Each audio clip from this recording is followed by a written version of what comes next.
Makakausap natin ngayon si Senador Kiko Pangilinan. Magandang gabi po sa inyo, Senador. Magandang gabi, Corina, at sa mga nanonood, magandang gabi. Ay, salamat. Ayun.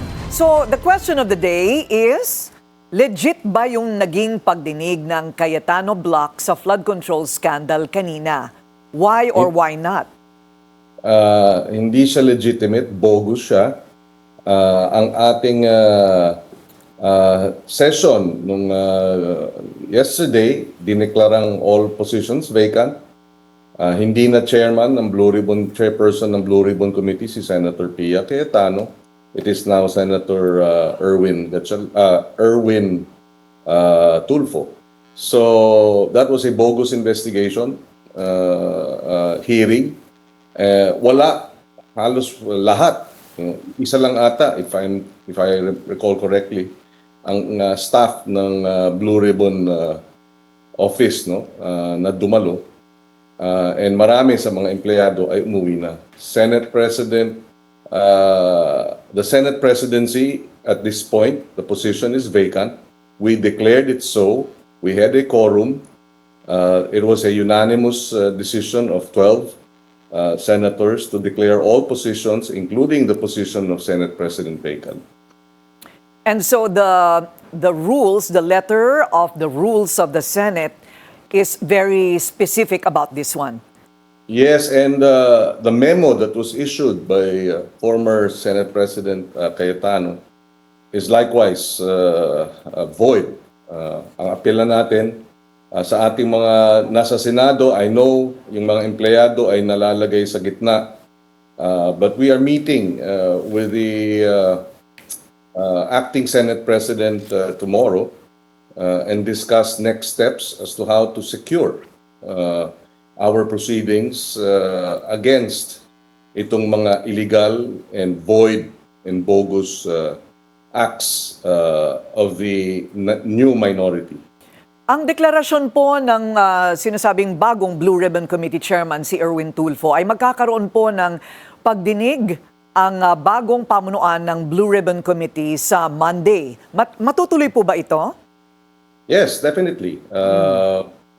I was listening to the interview ni Erwin at sabi nga niya, tuloy yan sa Lunes.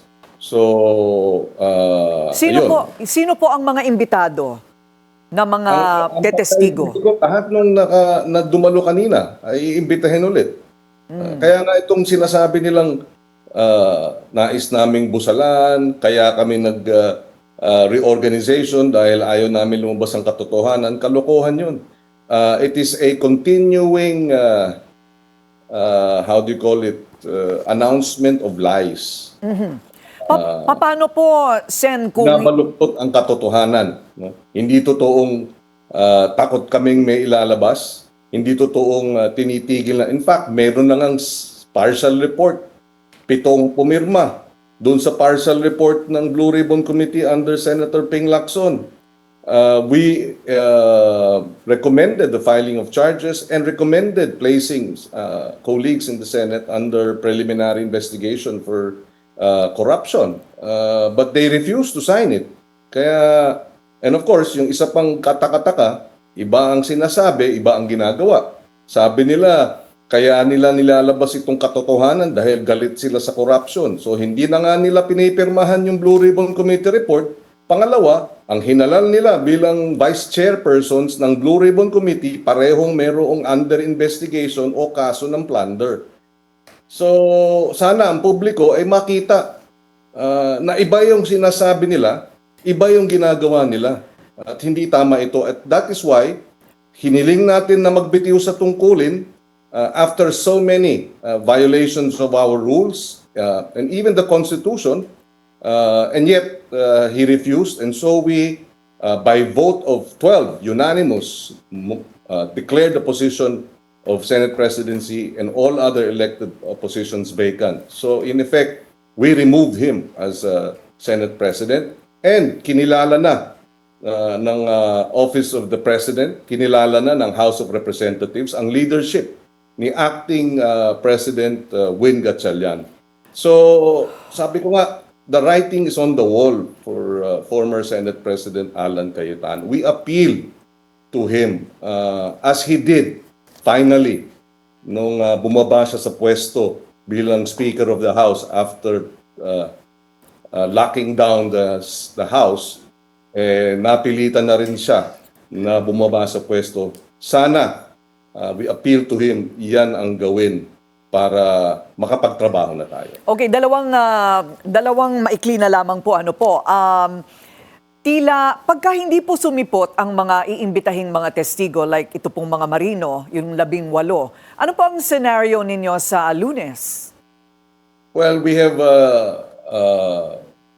parliamentary remedies. Our rules provide for subpoenas, so we hope na hindi na umabot doon. We can also cite them in contempt of the committee. A contempt of the committee is contempt of the Senate, and have them arrested. But we'd rather not do that. We hope they will cooperate.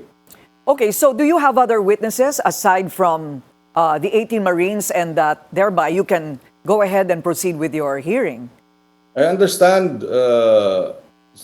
Senator Erwin will be inviting the NBI and the Ombudsman dahil they are also doing investigations on this matter. Okay. Huling tanong po, on the Senate presidency question, dahil kailangan po ng 13 boto, hindi po ba? Nakikita po ba ninyong aabot ito ng Korte Suprema? Isang remedyo yan, sana hindi na.